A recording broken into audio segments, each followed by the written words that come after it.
예, 오늘도 12월 셋째 주일을 맞이하면서 예배 자리에 나오신 여러분들을 주의 이름으로 축복하고 환영합니다. 오늘 여러분에게 하나님의 능력이 머무는 곳이라는 제목으로 같이 말씀을 전하도록 하겠습니다. 나이키 신발을 신은 사람과 짝퉁인 나이스 신발을 신은 두 사람이 달리면 누가 이길까요? 최고의 인체공학으로 만들어진 나이키를 신은 사람이 아니라 짝퉁인 나이스를 신은 사람이 이긴다고 합니다. 그 이유는 비싼 신발을 신은 사람은 다른 사람에게 자랑하느라고 상표가 보이도록 느리게 뛰는데, 반면에 짝퉁 신발을 신은 사람은 누가 볼까봐 부끄러워서 죽을 힘을 다해서 발바닥에 불이 나도록 달리기 때문에 이긴다고 합니다. 여러분, 과연 우리 인간이 가지고 있는 여러 가지의 부족함과 연약함이 과연 실패의 원인일까요? 저는 이걸 먼저 여러분에게 좀 고민거리로 던지고 싶습니다. 신앙에서 은혜를 담는 그릇이 있습니다. 우리들 신앙생활 속에서 은혜를 담는 그릇은 무엇일까요? 부족함입니다. 신앙에서 축복을 담는 그릇이 있는데 그 그릇은 감사함입니다. 감사함에 하나님의 축복이 담기고, 부족함이라고 하는 그릇에 하나님의 은혜가 담기는 거예요. 그리고 신앙에서 능력을 담는 그릇이 있습니다. 하나님의 능력이 담기길 원한다면 내 힘을 빼는 것입니다. 하나님으로부터 주어지는 은혜와 축복과 능력을 경험하기를 원하신다면 이와 같은 영적 원리를 삶 속에 실천하고 순종해야 합니다. 코로나 상황이 우리가 가진 모든 능력을 약화시키고 가장 절망적인 삶으로 이끌어가는 시대를 우리가 지금 살아가고 있습니다. 이런 때에 우리에게 필요한 것은 세상을 이기고 현실과 환경을 이기고 불신앙을 이기는 능력이 필요한 것이죠. 능력이 있으십니까? 능력을 받기를 원하십니까? 예, 이건 아멘 하셔야죠. 능력이 없는 것에 대해서는 아멘을 못하지만 능력 받기를 원하시는 부분에 대해서는 다같이 아멘. 아멘. 예. 사람들은 능력을 재력으로 착각합니다. 예. 은행 창고에 동그라미가 막 한 10개씩 이렇게 남아있으면 전혀 어떤 삶에 고민이 없고 최고의 재력으로 생각합니다. 또 세상 권력을 가졌다면 세상 권력을 능력으로 착각합니다. 인맥을 능력으로 활용하려고 하는 사람도 있습니다. 전문 지식과 기술이 능력이라고 생각하기도 합니다. 그래서 부모는 자식이 이런 능력자들 되기 원하고, 또 자식들은 부모가 이런 능력자이길 원합니다. 부모가 이런 능력을 가지고 있다면 자식들은, 그죠? 예. 부모로부터 자연스레 물려받게 되는 그 능력으로 살아가는 힘이 되겠죠. 또 부모는 능력이 없는데 자식이 그런 능력이 있는 삶을 살아간다면 자식 덕을 보는, 이런 걸 또 은근히 우리가 기대하게 되는 것이죠. 그런데 여러분, 우리가 이런 능력자로 살아가는 것이 결코 쉽지 않다는 사실을 우리는 잘 알고 있습니다. 부모님이 그런 능력자가 되거나 우리의 자식들이 그런 능력자가 되기를 원하는 마음은 인지상정 누구나 다 같습니다. 근데 실제 이런 능력을 가진 사람을 우리가 살펴보면 그렇게 많지 않아요. 예.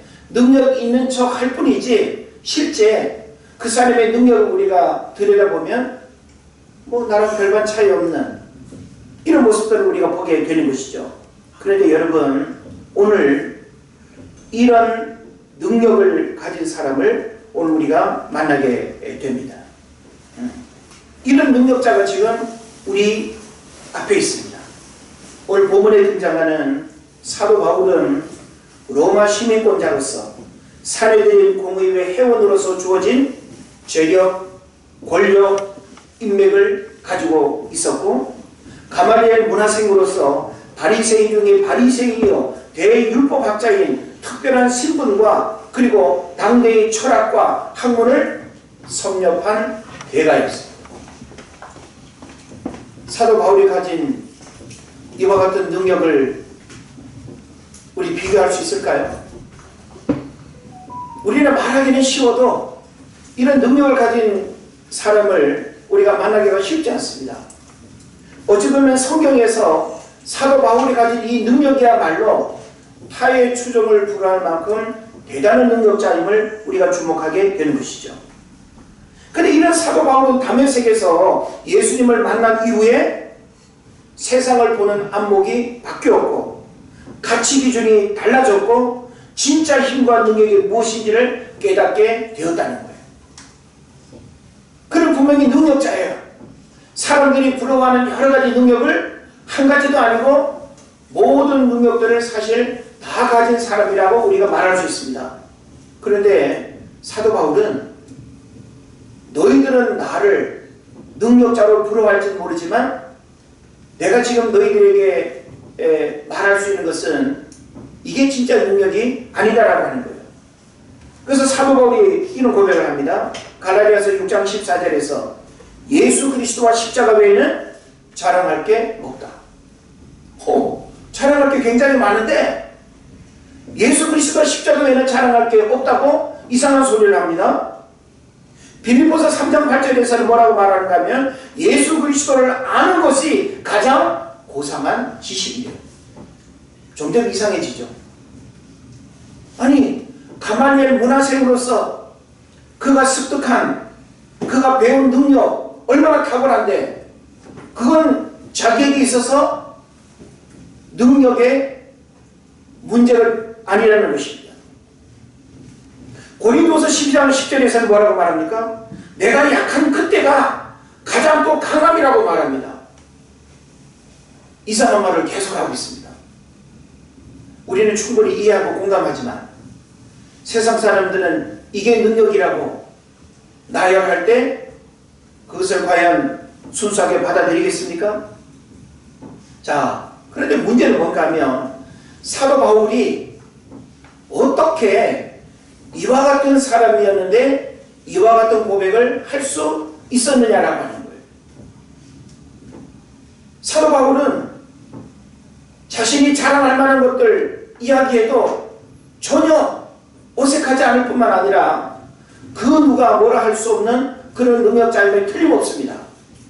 그런데 사도 바울은 그런 것을 지금 이야기하지 않고 있다라고 하는 거예요. 사도 바울이 이런 고백을 하기까지는 그가 극복해야 할 믿음의 연단 과정이 있었습니다. 다시 말하면 하루아침에 이루어진 고백이 아니라는 것이죠. 그래서 바울은 사도로의 부르심 이후에 극복해야 할 여러 가지 장애물이 있었습니다. 능력을 방해하고 장애가 되는 현실적인 문제들이 있었다라고 하는 거예요. 그래서 그 능력을 가로막는 장애물을 사도 바울은 어떻게 극복을 할 수 있었을까라고 하는 것입니다.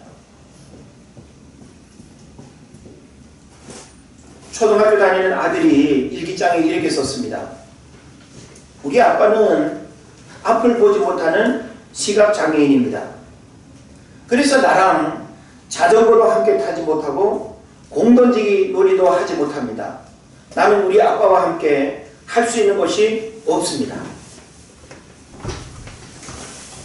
이 일기장을 아내로부터 듣게 된 아빠는 적지 않은 충격을 받고 어느 날 책 한 권을 들고 침대에 누운 아들의 머리맡에 앉았습니다. 진서가 아빠가 신기한 거 보여줄까? 뭔데요? 아빠는 깜깜한 데서도 글을 읽을 수 있지.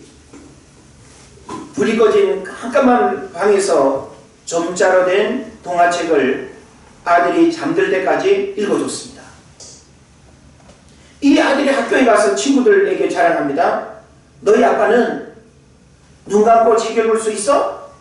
우리 아빠는 불 꺼진 방에서 내가 잠들 때까지 책을 읽어주셔. 한자도 안 틀리고. 친구들이 부러워합니다. 이 아빠는 누구일까요? 강영우 박사입니다.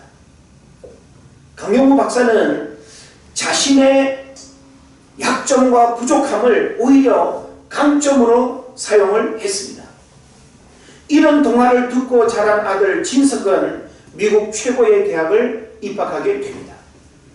입학할 때 에세이를 쓰게 되는데 그 에세이 제목이 뭔가 하면 어둠 속에서 들려주는 동화 이야기입니다. 누구 이야기일까요? 아버지 이야기죠. 사정관이 이 에세이를 읽고 큰 감동을 받습니다. 그리고 이 아들 진석이 그 유명한 미국 대학에 입학하게 됩니다. 이 아들은 결국 안과 의사가 되고 3만 번 이상의 눈 수술을 집도해서 워싱턴 포스트지가 선정한 2011년 최고의 슈퍼닥터에 뽑힙니다. 하나님은 강영우 박사의 보이지 않는 눈을 3만 명 이상의 사람들의 눈을 뜨게 만드는 원동력으로 사용하셨습니다. 진짜 능력이 무엇이고 어디에서 능력이 나오는가를 보여주는 이야기입니다. 우리는 재밌는 이야기네 로 듣는 것이 아니라 이 이야기 속에서 무엇이 진짜 능력인가? 눈을 뜨고 있는 것이 능력입니까? 눈을 감고 살아가는 그 자체가 능력입니까? 아니에요. 눈을 뜨고 있다, 눈을 감고 있다 이 자체가 능력이다, 능력이 아니라가 아니라 그 내면의 중심이 무엇을 향하고 있고 어떤 가치관을 가지고 살아가느냐가 능력의 근원이 되는 것입니다. 고린도서 12장 7절에서 사도 바울에게는 능력의 장애물이 있었는데 성경에서 표현하기를 그 장애물을 뭐라고 말하는가면 육체의 가시라고 표현하고 있어요. 여러분에게는 어떤 육체의 가시가 있습니까?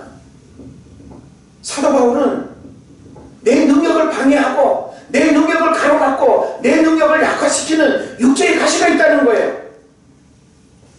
우리도 왜 그렇게 능력 있게 살지 못합니까? 왜 단체는 그렇게 능력을 드러내지 못합니까? 저는 육체의 가시가 있었어요. 이 가시 때문에 저는 능력을 드러낼 수가 없어요. 우리 모두는 나름대로 육체의 가시를 가지고 살아갑니다. 어떤 사람은 건강에 좋지 못한 고질적인 어떤 질병은 나는 그것 때문에 이게 아니라면 나는 진짜 한가닥 했을 텐데 장애물이라고 생각합니다. 또 남들만큼 배우지 못한 것 이걸 육체의 가시라고 생각하는 사람도 있습니다. 집안 배경이 좋지 않은 것, 자식 문제로 인한 근심, 재정이 넉넉하지 않은 것, 너무 많은 실패를 하는 좌절과 절망감 무엇이든 좋습니다. 제가 나열하지 않은 것 가운데 여러분 스스로가 가지고 있는 육체의 가시들도 얼마든지 있을 거예요. 그런데 나를 고통스럽게 하는 이 가시를 제거하지 않고 살아갈 사람이 있습니까? 누구든지 이 능력을 방해하고 능력을 약화시킨다고 생각하는 이 가시를 그대로 두고 살아갈 사람은 아무도 없어요.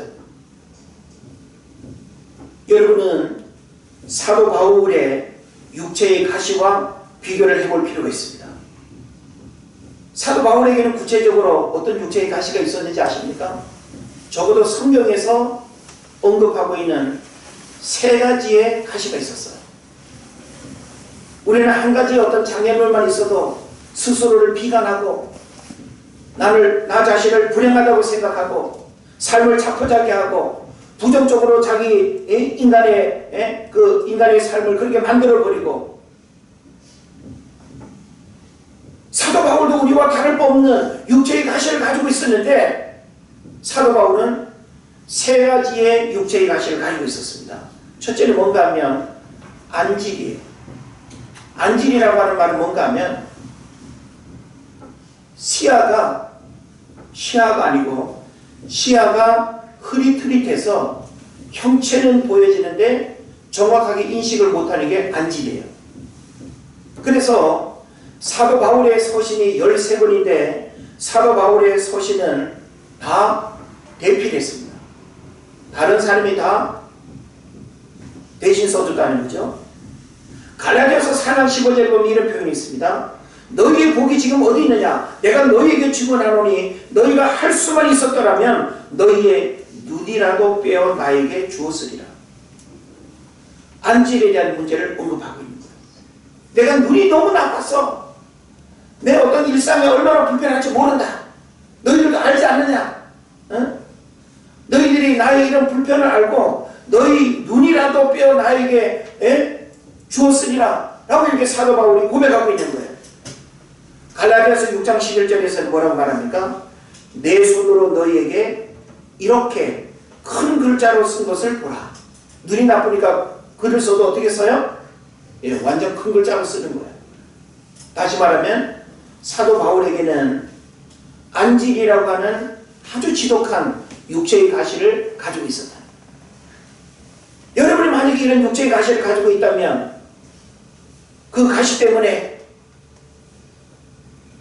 능력 있게 살아가지 못한다고 얼마나 우리가 변명을 하겠습니까? 그리고 사도 바울은 어떤 또 육체의 가시가 있었는가 하면 말더듬이, 버벅거리고, 말 잘 못하고, 우리 모세도 하나님을 부르실 때 뭐라고 했어요? 나는 입이 둔한 자니이다라고 했죠. 말주변이 없다는 거예요. 여러분이 사도 바울의 이미지를 한번 가만히 생각해 보세요. 사도 바울은 키가 그렇게 크지도 않습니다. 코는 매부리 코래요. 등은 곱살해요. 거기다가 안질이래요. 그리고 말더듬이까지. 그림이 그려지십니까? 예? 고린도서 10장 10절 보면 그렇게 말합니다.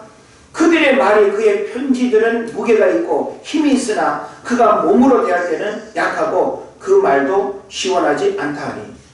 사도 바울의 말이 시원하지 않다라고 그렇게 표현하고 있습니다. 이 얘기는 뭔가 하면 달변가가 아니라는 거예요. 겨우 그냥 의사소통을 할 정도지 말을 아주 매끄럽게 잘하지 못한다는 것입니다. 또 고린도서 11장 6절에서는 이렇게 표현하죠. 내가 비록 말에는 부족하나 지식에는 그렇지 아니하니 이것을 우리가 모든 사람 가운데서 모든 일로 너희에게 나타내었노라.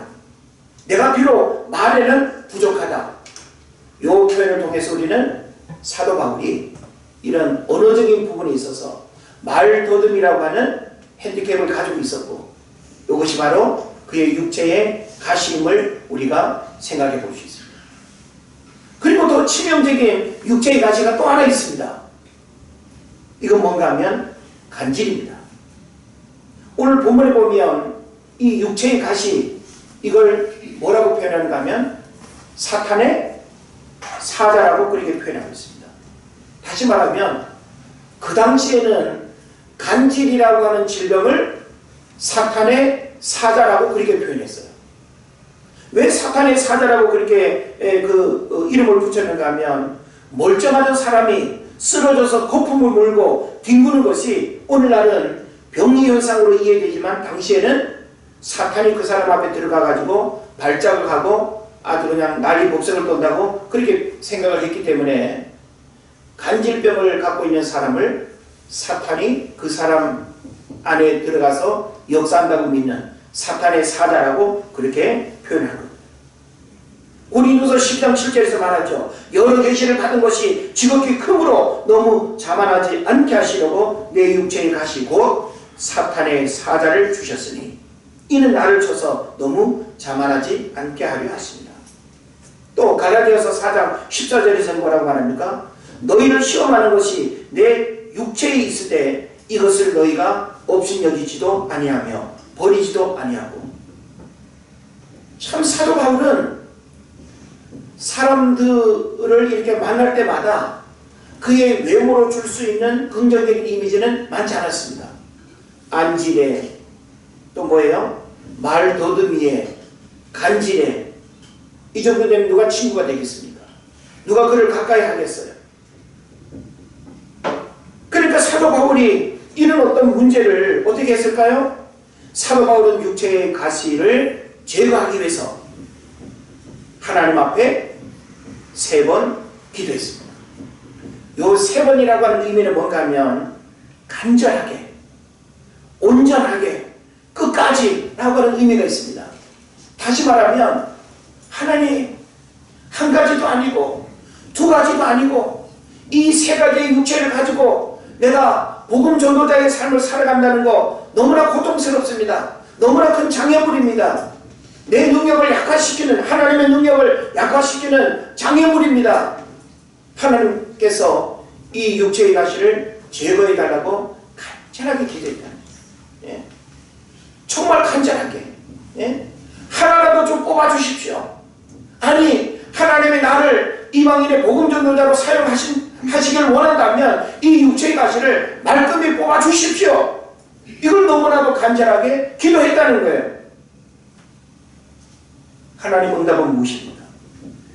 9절에 보니까 나에게 이르시기를 내 은혜가 내게 족하도다. 이는 내 능력이 약한 데서 온전하여짐이라 하신지라.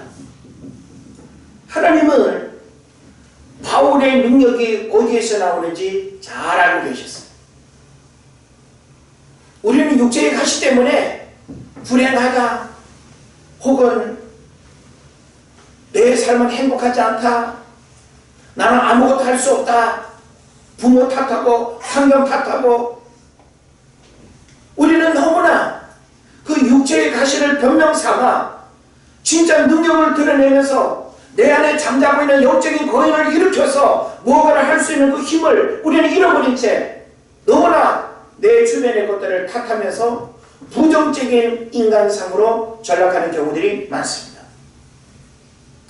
하나님은 오늘 우리에게 왜 능력이 없는 종이 호랑이, 이빨 빠진 호랑이 모습으로 살아가는지, 경건의 모양은 있는데 경건의 능력이 없는 그 이유를 오늘 우리에게 말씀하십니다. 왜 우리가 이런 모습이죠? 겉으로 보면 다 능력자 같아 보이는데, 예? 뭔가 한 능력 할 것 같은데 왜 우리는 삶의 자리에서 그 능력을 드러내지 못할까요? 성경에서 능력을 드러내지 못하는 그 중요한 원인을 이야기하고 있습니다. 그래서 한마디로 말하면 목이 곧은 백성의 모습이기 때문이라는 거예요. 이거 뭘 의미합니까? 거만과 교만과 자만 때문에 하나님의 능력이 내 안에서 드러나지 못한다는 것이죠. 그래서 사도 바울도 지금 이와 같은 자신의 어떤 문제들을 기도하고 또 하나님의 말씀을 들으면서 이 육체의 가시는 바로 자기 자신을 어떻게 하지 않기 위해서, 자만하지 않기 위해서 하나님의 주신 가시라는 거예요. 이것은 바로 하나님의 능력이 이 가시를 통해서 드러난다라고 하는 것을 깨닫게 하시는 거예요. 그러나 이것을 깨닫지 못할 때는 고통스러운 거예요. 자신의 부족함과 연약함을 세상 것으로 위장하고 센 척하고 있는 척하고 가진 척하고 강한 척하기 때문에 하나님의 능력이 나타나지 않는 것입니다. 사도 바울은 자신의 연약함과 부족함을 어떻게 고백하고 있습니까? 고린도서 12장 9절에 보면 그러므로 도리어 크게 기뻐함으로 나의 여러 약한 것들에 대하여 자랑한대요.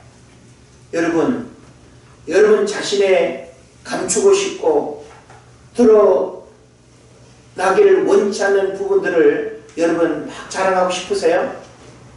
그냥 어쩌다 누군가가 알게 되면 그랬어, 그냥 겨우 인정을 할 수 있죠. 겨우 그냥 말은 할 수 있어요. 여기서 자랑이라는 건 뭐예요? 자랑이라는 것은 굉장히 적극적인 거예요. 여러분 육체의 가시를 자랑할 수 있습니까? 그러나 못 배웠어. 이 단순히 어떤 울분을 토하는 것이 아니라 못 배운 것을 끊임없이 감추고 자신의 어떤 연약함의 부분들을 끊임없이 위장하고 포장하고 그래서 더 이상의 어떤 발전을 기대할 수 없는 그런 부정적인 어떤 모습으로 자신을 만드는 것이 아니라 사도 바울은 우리 모든 개인의 육체의 가시의 문제들을 극복하고 진정한 능력이 드러날 수 있는 통로는 자랑이에요. 사실 자랑 쉽지 않죠. 자랑이라고 하는 것은 결국은 나의 치부를 드러내는 것과 같고 사람들로부터 조롱거리를 받거나 부정적으로 평가될 수 있는 부분인데 여러분 자랑할 수 있어요? 근데 사도 바울은 그래 나 안질이야. 그래 나 말 더듬어. 그래 나 간질이 있어. 이거를 적극적으로 감추지 아니하고 어딜 가서라도 나의 어떤 육체의 가시를 먼저 공개하고 사람들로부터 그것 때문에 공격을 받는 것이 아니라 오히려 사람들이 그 육체의 가시 때문에 사도 바울을 더 동력자로 협력하고 함께 연합하는 일들이 일어났다는 사실을 깨달으시기를 바랍니다. 사도 바울은 세 가지 장애를 가지고 있었지만 그는 진정한 능력자로 쓰임 받았습니다. 여러분은 하나님의 능력이 머무는 곳이 어디인지 이제 깨달았습니까? 하나님의 능력을 머물게 하는 비결은 자신의 부족함을, 자신의 약함들을 자랑하는 거예요. 우리는 사람 앞에서는 자랑하기 쉽지 않다 하더라도 하나님 앞에서는 어떻게 될까요? 하나님 앞에서도 감춰. 하나님 앞에서도 육체의 가시를 끊임없이 인정하지 않고 끊임없이 감추려고 하고 끊임없이 그것을 드러내지 않으려고 한다면 하나님은 약한 자를 들어 강한 자를 부끄럽게 하시고 우둔한 자를 들어 지혜로운 자를 부끄럽게 하시고 우리는 이런 하나님의 말씀의 원리들을 우리는 깨달아 알면서 하나님 앞에서 우리의 약함을 자랑하지 않는다고 한다면 하나님은 우리를 강한 능력자로 사용하지 않느냐는 것입니다. 육체의 가시를 끌어안고 하나님 앞에 몸부림치며 언제나 겸손하게 하나님을 의지하는 여유당 같은 마음으로 하나님 앞에 살아가는 자가 능력을 경험하며 살아가는 삶입니다. 성경에서 하나님이 주셨던 삼손의 능력이 언제 힘을 잃었습니까? 말씀의 가르침을 벗어난 영적 탈선의 자리에 있을 때. 다윗의 능력이 언제 넘어졌습니까? 영적인 긴장감이 사라지고 육신의 안일함에 머물 때. 가룟 유다의 배반이 언제 일어났습니까? 자기 의에 사로잡혀서 상대방을 판단할 때였습니다. 여러분, 날개는 있는데 날지 못하는 날짐승을 어떻게 생각하십니까? 인상은 험악한 맹수의 얼굴을 가졌는데 이빨 빠진 모습이라면 어떻게 생각하시겠습니까? 경건의 모양은 있는데 경건의 능력이 없다면 어떻게 생각하시겠습니까? 하나님은 우리에게 날 수 있는 능력과 그리고 마귀를 거꾸로 뜨리는 영적 맹수의 능력과 또 말씀을 순종하고 믿음으로 기도할 때 역사가 일어나는 능력을 우리 모두에게 하나님이 주셨다는 것입니다. 하나님은 여러분을 세상에서 패배자로, 낙오자로, 비겁한 자로 살아가기를 원하지 않습니다. 능력의 주님을 모시고 살아가는 진정한 능력의 주인공 되기를 주님이 원하신다는 것이죠. 그래서 능력을 평가받는 시대를 우리가 살아가고 있는데 말이 아닌 진짜 능력을 보여봐 라고 세상이 말할 때 우리는 이것이 능력이야 라고 자신있게 말할 수 있는 여러분 되기를 바랍니다. 우리에게 능력의 근원은 나의 약함을 자랑하는 데 있습니다. 끊임없이 감추고 끊임없이 아닌 척, 있는 척, 센 척, 강한 척이 아니라 하나님 앞에서 더 철저하게 우리는 우리의 약함을 인정하고 고백하고 사람 앞에서도 우리 자신의 연약함, 우리 자신의 부족함을 인정하고 고백하게 될 때 오히려 나를 돕는 동력의 역사들이 뜨겁게 일어나게 될 것입니다. 바라기는 날마다 약함을 자랑하는 여러분 되셔서 진정한 능력자가 되길 바라고, 하나님의 능력이 머무는 것은 다른 곳에 있는 것이 아니라 우리의 약함을 자랑하고 약함을 고백하는 그곳이 바로 하나님의 능력이 머무는 곳임을 깨달으시기를 주의 이름으로 축원을 드립니다. 기도하겠습니다. 하나님,